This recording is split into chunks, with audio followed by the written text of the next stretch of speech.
The chain hotels have a turnover rate of approximately 40 to 75 up to 80%. And this is huge. Leadership is not a position. Leadership is a lifestyle. It's an opportunity. Bad leadership starts with lack of awareness of what they do. How to convince a manager to embark in a self-discovery journey when they are not aware that they are the problem. This is one big mistake that in the mind of the leaders is, they will not stay long anyway, so why should I take care? This is a wrong mentality and wrong way of thinking. Kim Bro is a German Air Force veteran taking the Army leadership skills to hospitality training. Kovid Panthy is a young genius who opened his first business at the age of 11, taught coding at 13, and today at 21, teaches leadership skills to hotel managers from around the world. What would you give to them as a gift? Like some free actionable steps that they can take after listening to our podcast that would help them to develop leadership internally in their teams? Okay, first of all,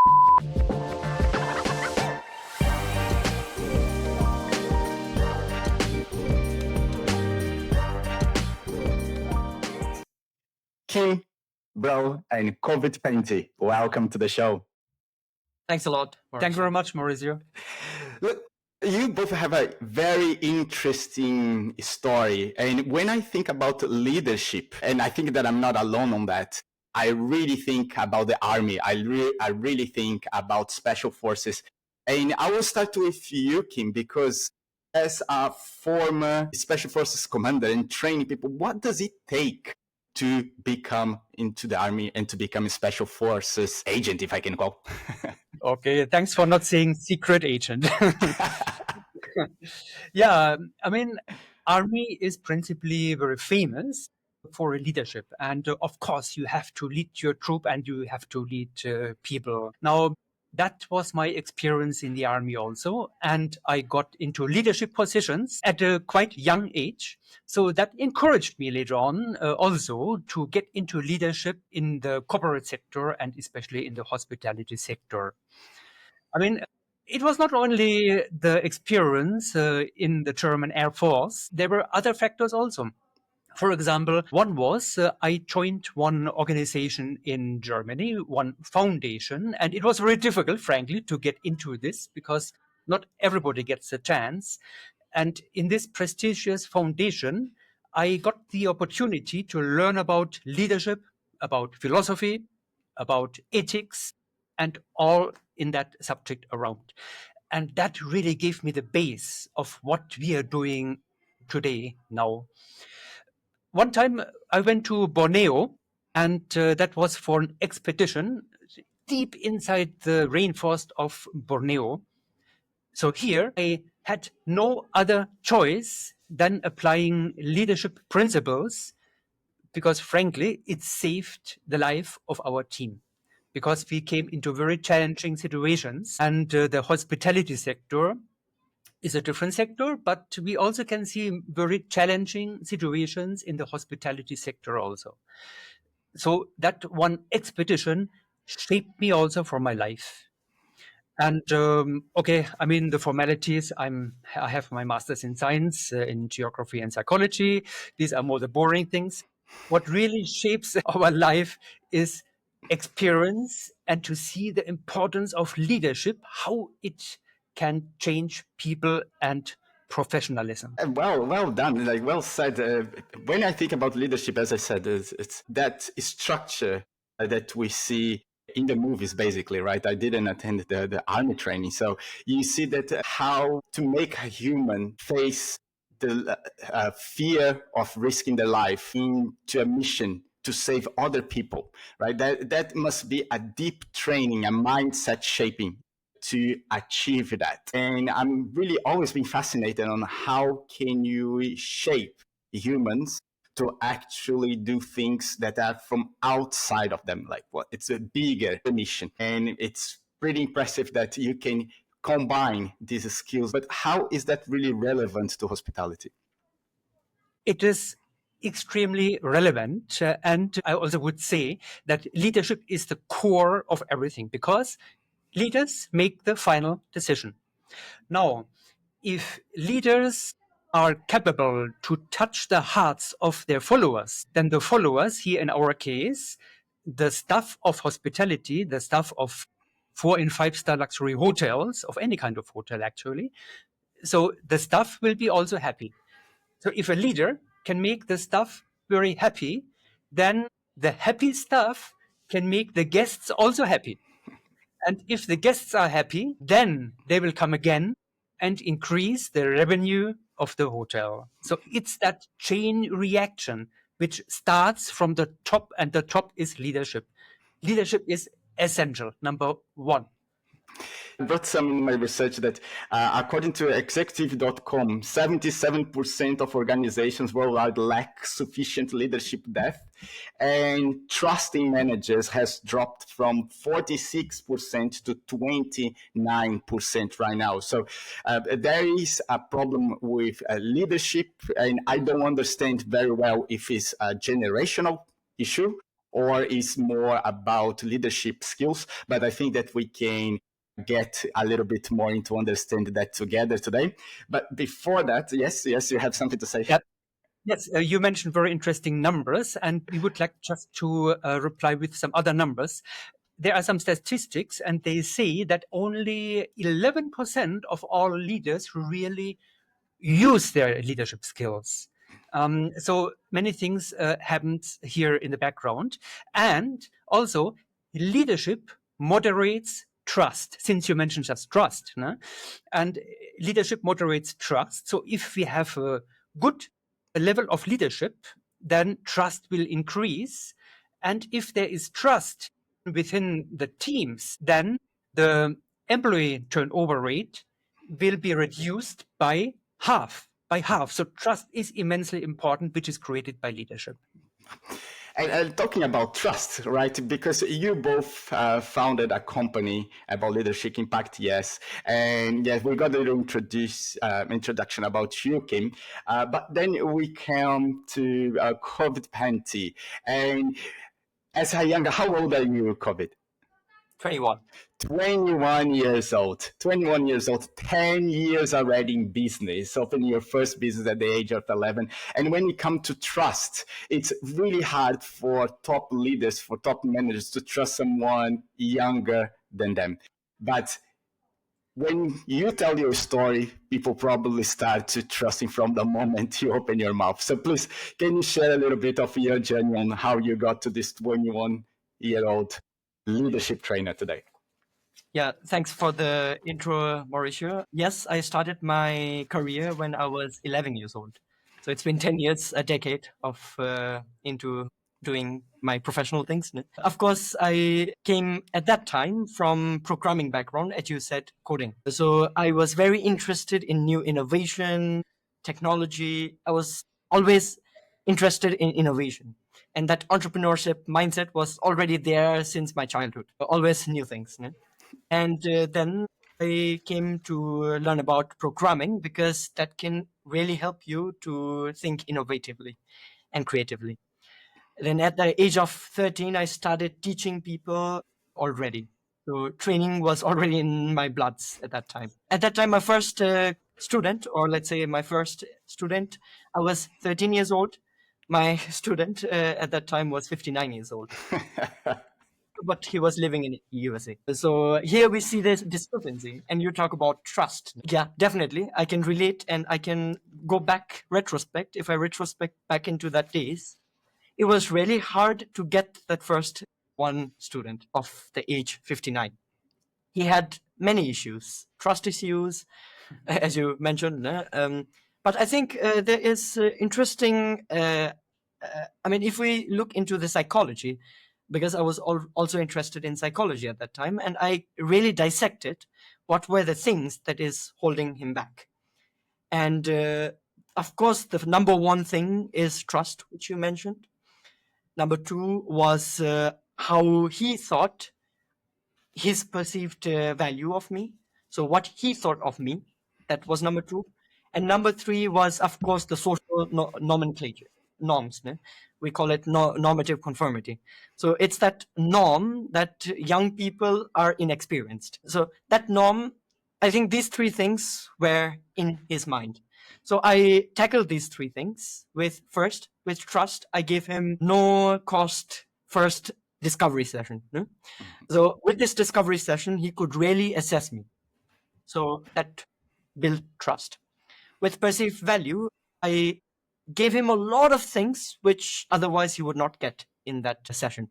So the value definitely increased. And the third thing, that normative conformity, I challenged it with my, let's say, chains maker mindset, with my newcomer mindset, and with my trendsetting mindset. So he was also shifted at that time with this new generation trying to bring up new ideas. And his idea of norms and normative conformity was shattered. And I think he took it very positively at the end. And by the end, it was very good. So trust then built. Just as a side remark, nowadays, when we are in the training hall and the executives of five-star hotels are in front of us in the U shape, once Kovid starts talking, the executives forget his age. They just trust with a click of two ears. So no issues with that.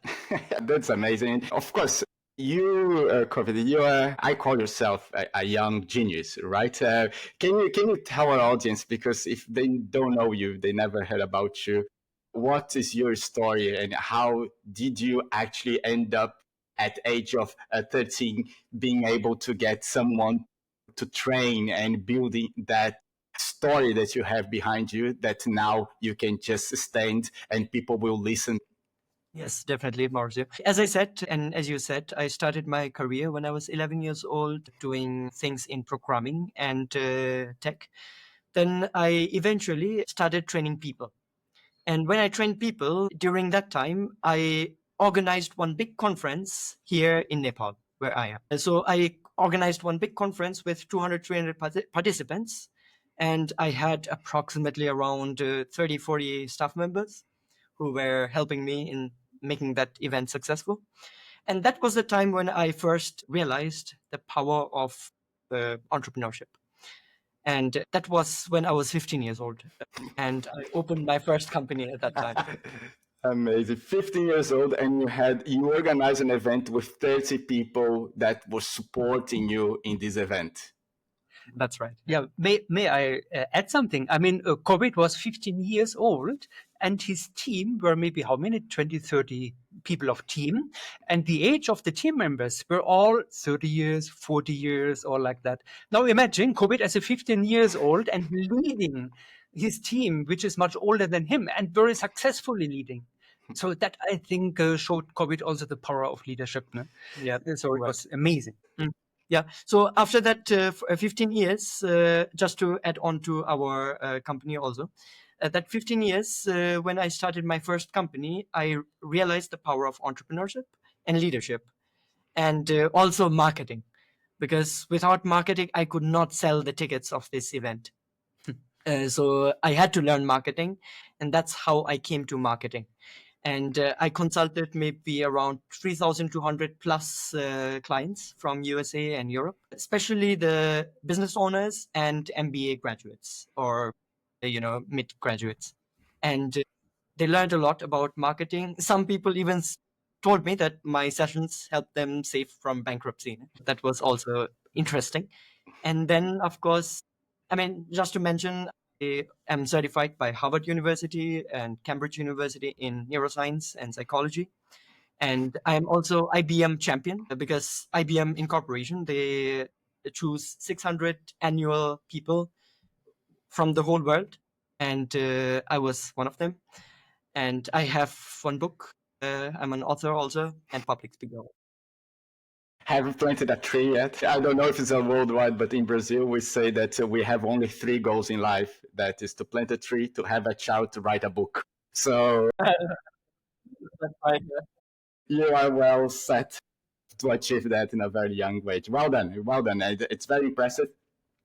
And let's try to, the idea today of this chat is to really delve into leadership and hospitality and understand the challenges that the hospitality leadership faces today, and how they can learn things from you and your courses and what you are already sharing with the corporates, and actually influence or inspire people inside the independent hoteliers. Yeah, independent hoteliers that don't have that structure, that budget to get into leadership training and understanding. Sometimes the ladder is very short, so there's no way to move up the ladder to get promotions, and they get very comfortable where they are, not developing themselves as well. And I got some a little bit more numbers here just to build up for our conversation, because in hospitality, 52.8% of professionals say that leadership training is their top priority. However, about 48% are leaving their jobs for better pay and career growth. So half want and half want to leave. There's another kicker here, that's organizations that invest in leadership development see 25% better business outcomes, while inclusive leadership teams outperform others by 21%. And in the industry that is battling with 4% monthly staff turnover and facing really high raising costs, crisis in leadership that independent hoteliers face, that must be tackled now, because it's important to build leaders, to keep people, and then save money in the end of the day. So let's try to get into the challenges that you, because as Kovid said, you have trained more than 3,000 people. I don't know how many of those are in the hospitality business, but you probably see a lot of challenge that they face. So what are the biggest leadership gaps currently you see in the hospitality sector? So I think if we see to our clients, now we don't tell any names, no hotels, no country, just in general. So one of the biggest gaps, leadership gaps, or let's say mistakes is done, is by micromanaging. So that means we have already experienced such hotels where maybe the hotel owner sits in the same hotel, he has a CCTV on, and looks exactly what their employee is doing, what their GM is doing. And then if they see a small thing, instead of letting things first go, they micromanage. So they want to have control about each single small thing. And that is not good for the freedom of the GM, because the GM is here to manage the hotel and not the owner. Because since you mentioned independent hotels, that happens especially in independent hotels, but chain hotels, we have seen that also in chain hotels. So micro managing is poison for team building, for leadership, and for setting up that hotel. I mean, another point is like fixing mistakes too late. There was one F&B manager, and he told us, okay, there was a function. So a big buffet, and he observed from the backside how the employees performed during that function to serve the buffet. And then he told us, the F&B manager, he observed everything for 1 hour, 2 hours. And then later on, after 2 hours, he came back to the employee and told what he has done wrong. So this is just fixing mistakes too lately. And this is part of the leadership program also, that we know how to handle this. No? And another mistake which is often done is that leaders take employees very often just as a temporary helper or as a gap filler. The turnover rate is very high. And if leaders expect from their followers or from their employees that they just stay for a short time, then they will just stay for a short time. I mean, this is a natural thing. It's a self-fulfilling prophecy, we can say. So this is one big mistake, that in the mind of the leaders is they will not stay long anyway, so why should I take care? Has to take care. That is the crucial, essential thing to reduce the turnover rate of employees and to increase the revenue. Just to add on to that, since Kim mentioned about the self-fulfilling prophecy, we have seen that, first thing that you mentioned, Mauricio, that the hospitality sector has the highest turnover rate. So this is true. This has the highest among all the industry. Now, if we take that and let's think from the perspective of GM or owner, let's say, they know that the turnover is less. So it becomes like a confirmation bias, just that, okay, it's anyway going to be the highest turnover. So why shall I even train those? Because they will leave me. So why shall I invest tens of thousands of dollars if they will just leave me and my money will be lost? This is a wrong mentality and wrong way of thinking. And that, I think, creates a ripple effect. And that's why we have the highest turnover in this industry, because it just keeps going on and on. And the question here is, okay, if the GM asks, shall we really invest our money in training that people if he runs away or she anyway? Then we must ask back, what if that employee stays in the hotel for a long time, but is not trained? And then it's not the employees who run away, but the guests, and the revenue will fall down. Yes, I have this conversation many times, right? They ask, and if I train them and they leave, and if you don't train them and they stay, right? What's is more costly for you in the end of the day? I had a very interesting conversation with a GM a couple of weeks ago, where we were showing our platform, and he was, before we showed the platform, we were just asking questions, and he was telling us about the problems that he faced of having to train people over and get someone to train, and then the training is not consistent, right? And I said, like, well, here you go, we have a platform that you can just have your training. It's a constant because it's digital, so they can, and it's like, yeah, but it won't work for us, so it gets to that mindset that, like, yeah, it's a problem, but there's no solution, right? And you get into that there's no solution, so we just do this. And I think that this mindset is very present in hospitality for some reason, and it's one thing that we need to work on. And I will connect that to our next question, that is, how does leadership development differ between the independent and the larger chains? As you mentioned before, that this is not only for independent hotels, but you see that in the corporates as well. So how does it different? Yeah, if we see large chains, let's say chain hotels, and like independent hotels, we must differentiate. The independent hotels are one owner owned with their own team, local based, these hotels. While chain hotels are like international, could be international also, but could be national chain also. The main difference here, I think, and we have seen, is that the chain hotels, they have structure, they have process, they have systems that work globally. While independent hotels, they don't have particular systems. Maybe they have figured it out by themselves and created their own way of doing things, but they don't have a particular scalable system, let's say. So they do things on their own, which has both pros and cons. Here also in independent and in chain hotels, also both pros and cons. Now let's go over the chain hotels pros and cons, let's say a little bit, and then independent. And then we see how leadership gaps can be here. So let's talk about the chain hotels, like the big ones, no? International chain hotels. Here we have systems, we have processes, which is governed by the Asia Pacific region or EMEA region. They are governed by the corporate offices. So the unit hotels, for example, Hilton, I just name one, Hilton, India, Delhi, let's say, for example, or Marriott, Kathmandu, or anything.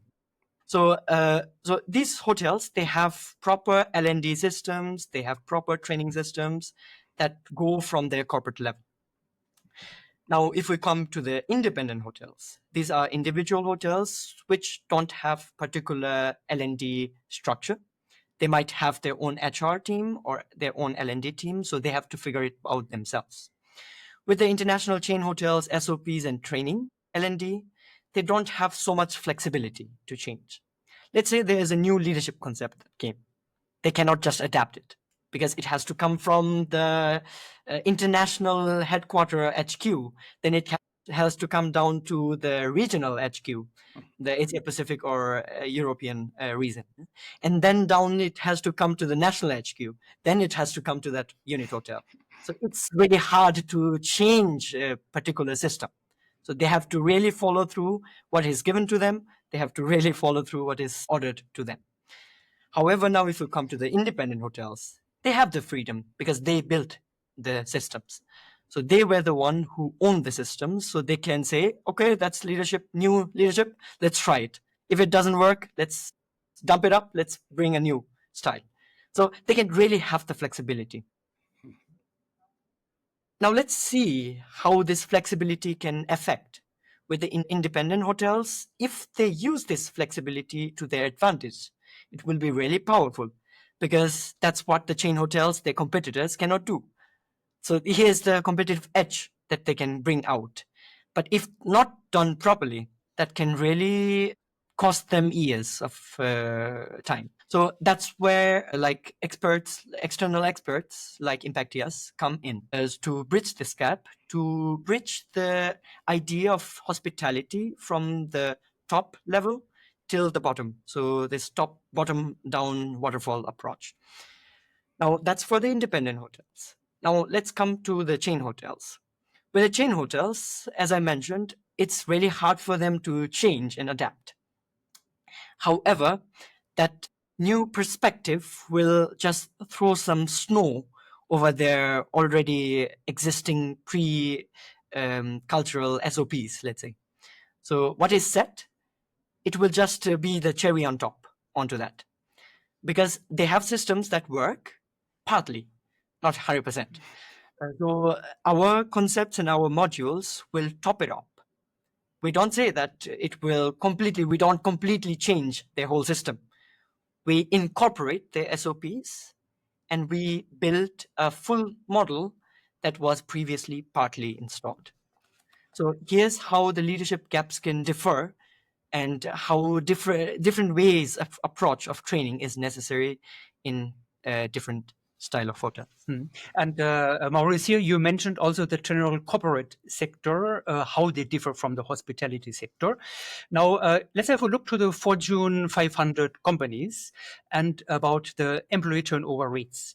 So in hospitality sector, here we also must distinguish between the independent and the chain hotels.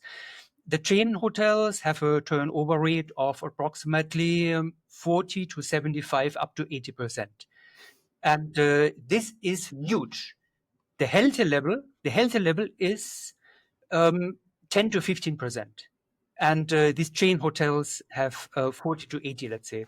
Now, if we see the independent hotels, then the gap is even wider. It starts from 20% and goes up to 300% employee turnover rate per year. That is huge. And, so if we ask the question, why is it like that? Then we can answer this with leadership. Because the Fortune 500 companies like Google and Co., they incorporate the full concept of the golden leadership concept, let's say, and they really fully implement that. That's why the turnover rates are so little, because they form the corporate culture with their leadership. Now, in the hospitality sector, it's different. Our research has shown that the hospitality sector, the leadership part over there, that the gold standard of leadership is only followed to some percentage, but not fully. I mean, that's why leadership is in the hospitality sector often insufficient. And that's why it's one of the reasons, of course, but it's a huge reason why the employee turnover rates in the hospitality sector are the highest if you compare it with all industries which exist. So interesting. I never worked in a corporate, so it's very hard for me to speak when it comes to comparing corporate with independence. I never worked in any corporate company in my life, just because I don't fit. I don't feel that my style of being fit a corporate box, right? I prefer to be creative, and I cannot deal with the way that my friends tell that their lives are. But I think that is really interesting to say that the corporate has structures that keep people stable in the job more than when it comes to hospitality or independent hospitality, because that box, the style of corporate, it seems to be by many people that refer on YouTube or the podcast of HR. the corporate leadership is what causes mental health issues in so many people around the world. This is something that I want to follow up on what you just said, that this framework of corporate that gives that structure, but at the same time, we see so many reports of causing also mental health issues. So what is a good leadership and what is the bad leadership that's included on this structure? In short, we can say a good leader. No, first, let's see the bad leader. The bad leader will tell to the followers, go and do, go. But the good leader will say, let's go. So a good leader is a role model, is nurturing his people, takes care of his people. So that is essential. And nowadays, not only nowadays, in each time, we have to consider the generational change also, the generational change. We have more and more Gen Z coming into leadership and into employment of the hospitality sector as well as of the general corporate sector. So leaders must understand that Gen Z ticks differently than them. So that is very crucial. And just as a side remark, we as a team, Kovid and me, Kovid belongs to Gen Z, I belong just to Gen X. So that is our USP as a trainer team. Because when we train in the halls, and then the participants will get both perspectives from the Gen Z as well as from the Gen X. And additionally, maybe it's a little bit now not exactly your question, just as a side remark, Kovid is from Asia, I'm from Europe. Kovid has done consultancy with thousands of Western people already. So Kovid is very familiar with the Western style of thinking, while I'm for a long time in Asia, so I'm familiar with the Asian style of thinking. And this is a great combination. So this cross-generational and cross-cultural team which we present might be quite unique in the world for the leadership training in the hospitality. Sorry, maybe your question was slightly a little bit different. This just came to my mind. No, I understand that the point is, of course, when it comes at bringing a little bit of mental health, because now July will be for us a month that will get more into leadership in hospitality. And we have a few podcasts that are about emotional intelligence and mental health in hospitality as well. So I was just trying to make a connection here. But when it comes to, you guys have the Leadership Elite program. Yeah. So as we're speaking about this, and how is that customized to different leadership styles? Because we got now into bad leadership, good leadership. And how does this Leadership Elite program differs from the styles and experience levels when it comes to the hotel setting? What normal trainers do, they come to the hotel, they provide their fixed training, and after the training sessions, they leave. This is one phase which they have. This will not be efficient. It's a waste of time, a waste of money for the hotels, and we don't recommend to do that. That's why we have developed a leadership development system, which is totally different, and it goes into 4 phases. Phase number 1 is that we have a needs analysis beforehand. So we go to the hotels, we talk with the stakeholders, we talk with the employees, we talk with the leaders, with the executive levels. And this is a very structured program, a structured needs analysis which we have. This is to understand the hotel, and nothing will leak out because we have an NDA, we have an MOU, and our ethical understanding also teaches us that the things belong to the hotel and not to others. So after this needs analysis, we know about the hotel in terms of leadership, especially. Then we know how we can adjust our training session specifically to the hotel, its SOPs, its ethical, philosophical background. And now we come in phase number 2, where the participants, the executives of the hotel, they will take the leadership gap analysis assessment. It's a long word. Okay. It's an assessment which they take, an online self-assessment, where they answer a couple of questions. And after that, we know where each participant stands. So here, we go to the training itself, to the training hall. And here we identify where each of the participants, of the executives, stands in terms of leadership. So maybe sometimes one participant has a leadership style. You asked about the styles. The leadership style is on this level. And then we compare this with global benchmarks. So the global benchmark optimum might be here. So we compare this, and then we can say, okay, the participants is here. So here's a gap. So here we come in with a gap analysis and with training. So we want to close this gap, to bridge this gap. And so this is something what is rarely or even almost not done in the whole world, to close these gaps. And these gaps we close for each individual. So not for the whole group, but individually. Yeah. So this is a core in the training. Now we are just at phase 2. We have 4. So let's go to the phase number 3. Phase number 3 is where already 99% or 99% of all trainers ran away and don't see anymore the hotel. Here, even, I don't want to say now the most important part, but implementation of what they have learned. This is phase number 3. And here we are very active to encourage, support the hotel to implement what they have learned in the 2 phases before, or especially in the training phase. So what we do in phase 3 is, for example, we just sit in the lobby, and then the participants can just approach us individually and ask, oh, Kovid and Kim, I'm faced with this leadership challenge. What do you think? How can we change this? Very convenient atmosphere, and personally they can ask us. And then we will discuss this in a coaching style. Or we can do, if somebody wants to have some shadowing, then we can do shadowing also. So this is phase number 3, implementation. This is extremely important. Otherwise, the investment was just for nothing. Now let's come to phase number 4. I don't know if any training institute is doing that. No idea.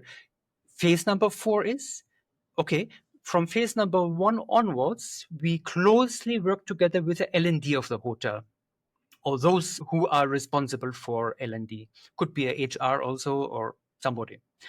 And in phase number 4, we hand over all the proceedings, all the results, and all the training methods to the internal L&D of the hotel, because then Kovid and me, we will pull out.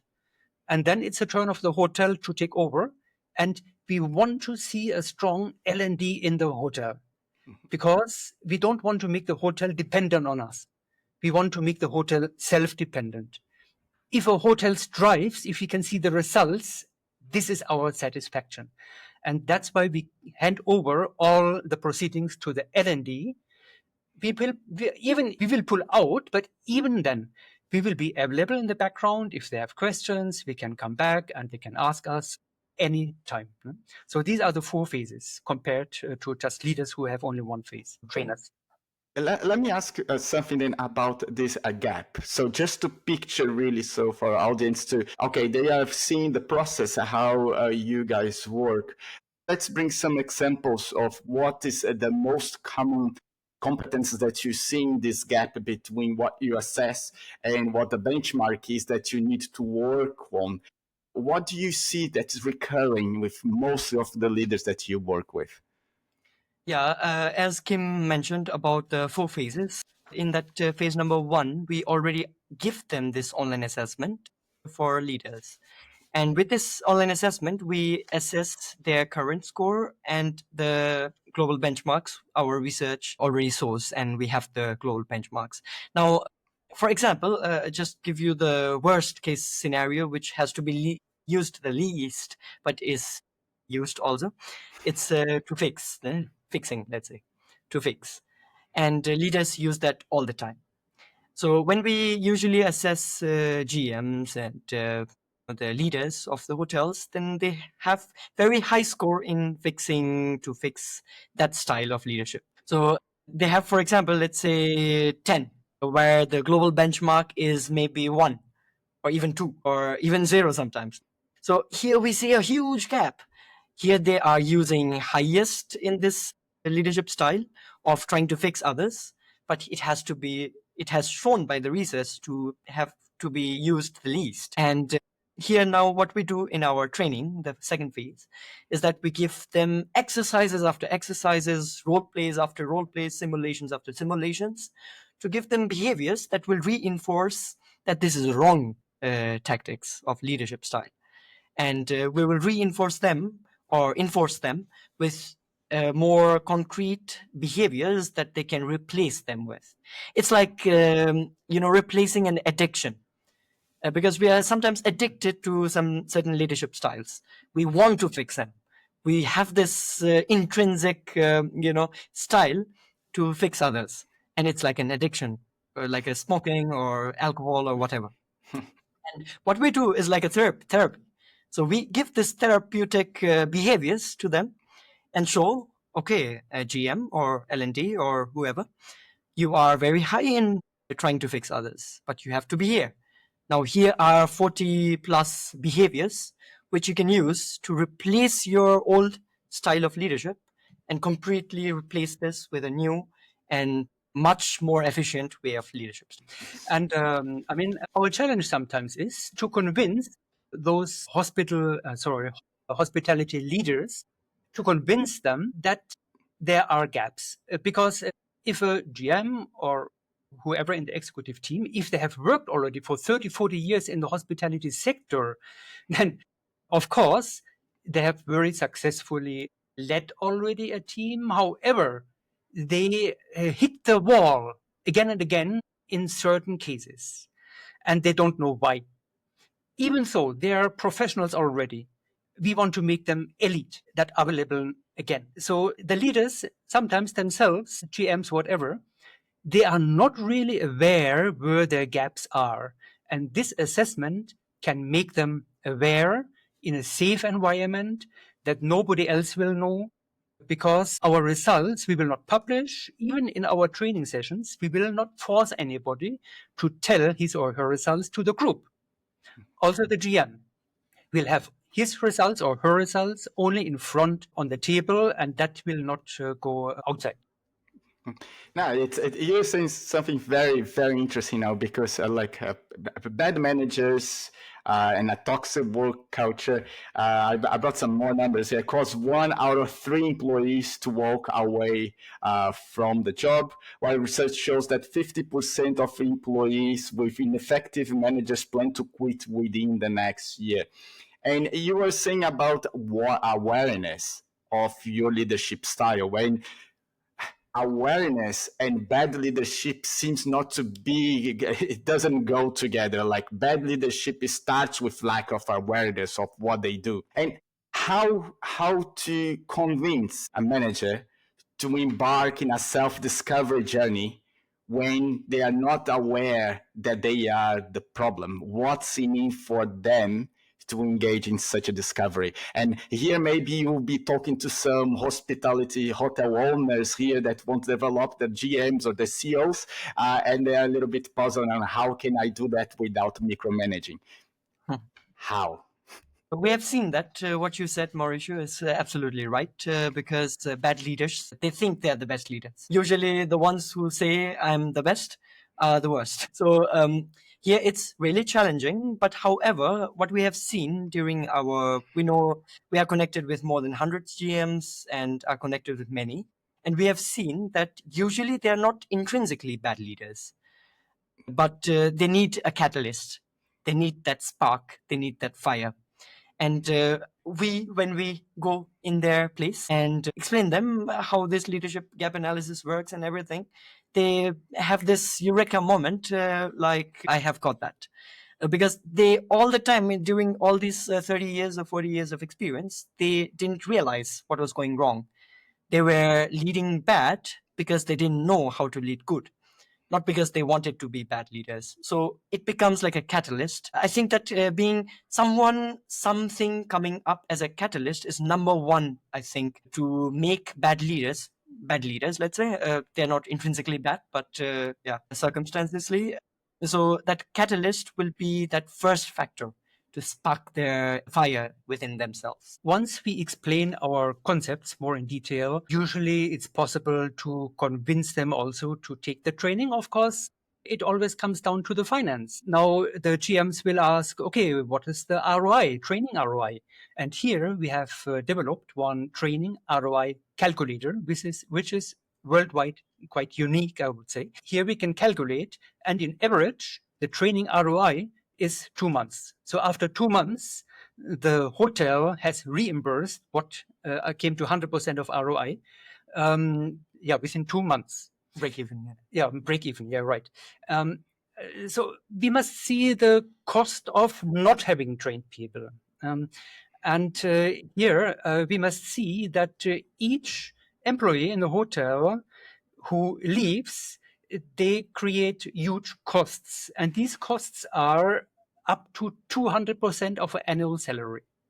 So especially in the top function. In the lower levels, it starts at 20%, but we are talking here about executive level. So if one executive earns $5,000, and then to let this executive go will cost the hotel $10,000 in that year. Now, if they invest a little bit, I mean, it's not only one executive, maybe others also will leave, maybe 5 or 6, because the turnover rate is so high. So if you calculate this, then let's say 5, 6 will leave this hotel. That means it's a damage of 50, 60,000 per year. Now, if that hotel invests $20,000, $30,000 into this gap analysis, then the hotel can really save a lot of money. It's not only money. Now, each hotel employee who leaves a gap. This has two sides. The gap is within the employees themselves. They will see, my friend, my colleague went to another hotel. Now I miss him or her. It's an emotional thing also. And then they might say also, maybe I also will leave now, since my friend is also not here. No? And then it's the guest part also. So if that specific employee, they know exactly, Mr. Smith is coming today, and I know from Bangkok, I'm in Singapore, I know from Bangkok, he went to Bangkok before, and I know Mr. Smith wants to have 2 soft pillows and 1 hard one in his room. So if that employee leaves, then there's a gap. How will the staff know what Mr. Smith wants to have? So the employee is necessary for the satisfaction, for the guest satisfaction, because then the guest will say, oh, you don't know which pillow I want? So next time I will go to a different hotel. And the guest will leave maybe his loyalty program and go to the competition. So it's multi-facet. Yeah, True. and on these things, we have also made like videos of how these leadership gaps could help in their self-discovery journey in our YouTube channel. So if someone wants to really know how to get started, they can watch these videos also. I'm going to put the links here. I'm going to put the links in the notes. And that's a first gift then. We're going to put some links here for your videos and people that are maybe curious about being, if they are or not the best. But I would start like this. If you ever told someone that you know everything that you need to know about your profession, it's time for you to get a refresher on your skills, because nobody knows everything that they need to know. But let's get to a second gift that here. Like, if our audience now, after listening to watching your videos and learning about more about them, what would you give to them as a gift? Like some free actionable steps that they can take after listening to our podcast that would help them, independent hoteliers, to develop leadership internally in their teams. Okay, first of all, maybe we can suggest 4-step freeze. And sometimes also independent hotels ask us, and then we would like to present this gift to them, what they can do. That 4-step approach is, we call it TRUE, T-R-U-E, true. Because the first step is talent. So that usually we talk about independent hotels.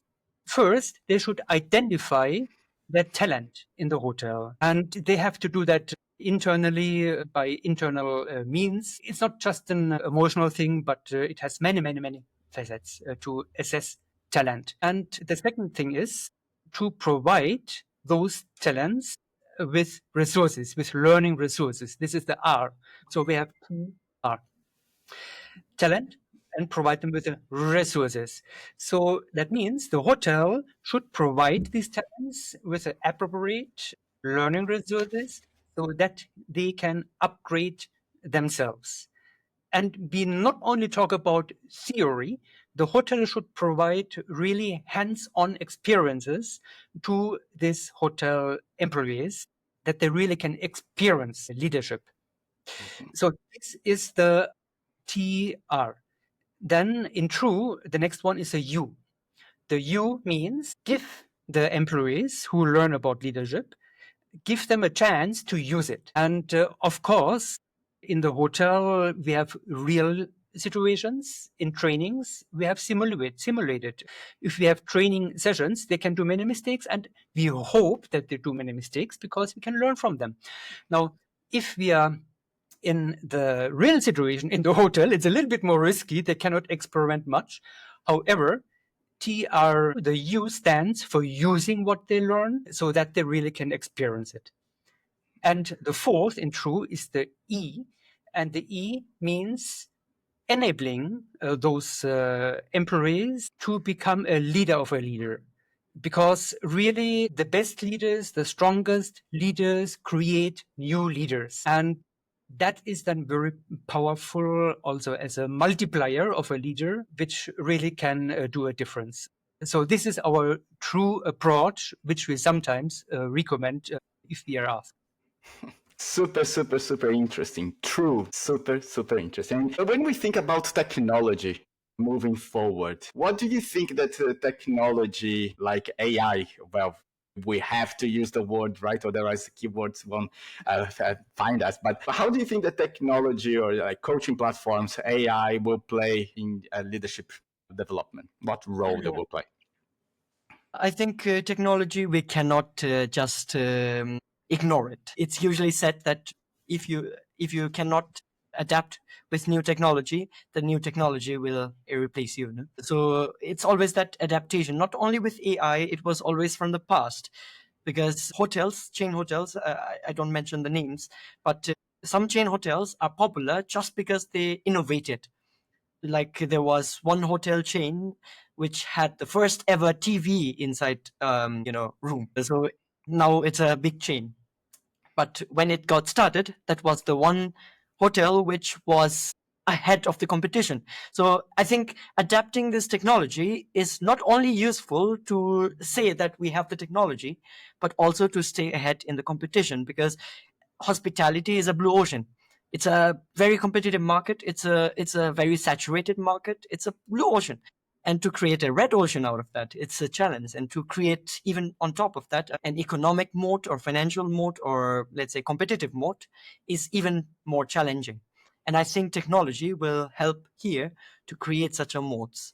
And with AI, I think now the new hotels and hospitality chains, independent hotels, have the chance now to adapt AI to create their own unique edge, to sell to the new guests. The Gen Z is coming up. So Gen Z is already adapted, but Gen Alpha, they are grown up with AI. So if they see a new hotel with AI or something with AI in hospitality, they will definitely choose, because they are the decision maker in their homes already. Because more than 75% of the decision in home is made by the Gen Alpha kids. They will say to their parents, okay, parents, let's go to the Maldives in this hotel, because they have this AI in this. I think AI will definitely play a huge role in getting new customer acquisition, guest acquisition, and also to stay ahead in the market dominance part. Now, if we come to the second thing, which are coming up now, not yet there, but still coming up, with cryptocurrencies and blockchain technologies and simulations. These are the upcoming trends, like metaverse is coming up. No? So these are the upcoming trends the hotels now can prepare, because now they have the chance. With AI, there are already many hotels are already adapting. So many hotels are already late with enough resources. So now the technologies that they have chance with, if not AI, are simulations, metaverse, and these new cryptocurrency and blockchain technologies. So these are the upcoming trends. Now, when we talk about all these trends and technologies, we should not, I think this is important in hospitality, that we should not forget the human element, because hospitality is the foundation of hospitality is that human touch. And without that human element, I think hospitality will not be hospitality. So if we want to maintain the level of hospitality, and if we want to maintain what does it mean to be hospitable and what experiences we can give, I think a good blend of both is very crucial. Not overt reliance on technology, but not now going back into the traditional old culture and sticking to the old values. So that middle path is the way to go, I think. And AI technology has helped us also for developing our own concepts. It starts from our leadership gap analysis, and we have developed one very unique behavioral footprint assessment, Pactomics. And Pactomics is based on AI, neuroscience, on psychology.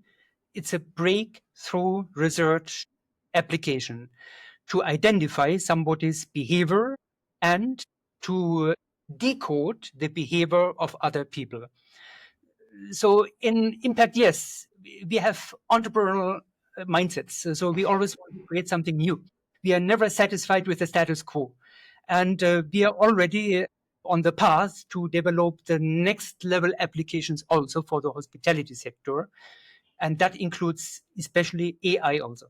Very, very interesting. But when you come into leadership development, do you think that there is a place for simulations, AI, metaverse, and all that these technologies to help leaders to become more aware of the gap that they have between global standards and where they are right now, and to develop these skills or these competences to become better leaders?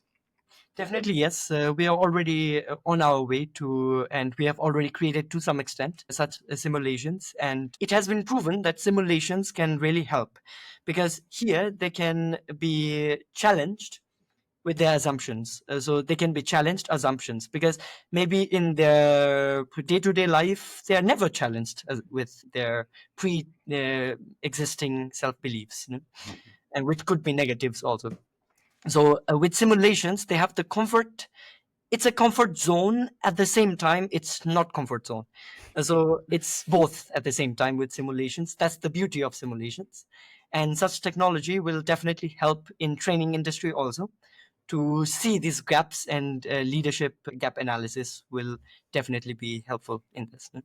That's super, super cool. I'm very excited to see what it comes. I have like this feeling that we will build these amazing platforms where we can have the simulations and at the same time having AI interacting with us, creating scenarios that will challenge our assumptions, right? And then how to turn that learning to actually a human will be probably the next level challenge that we'll have, right? Because one thing is to be trained and believe that you know. The other thing is to actually interact with a human being that may reject you, that may actually say no to you, that may actually get angry to you. So I'm very interested in and really curious to know how we're going to move forward with training, with developing our leaders.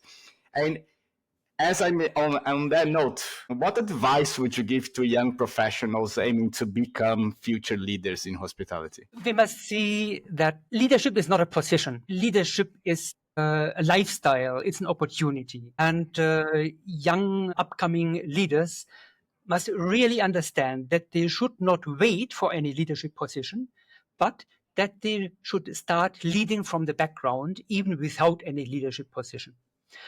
I mean, leadership is a soft skill. Research shows that in the career, 85% of a career is made up by soft skills.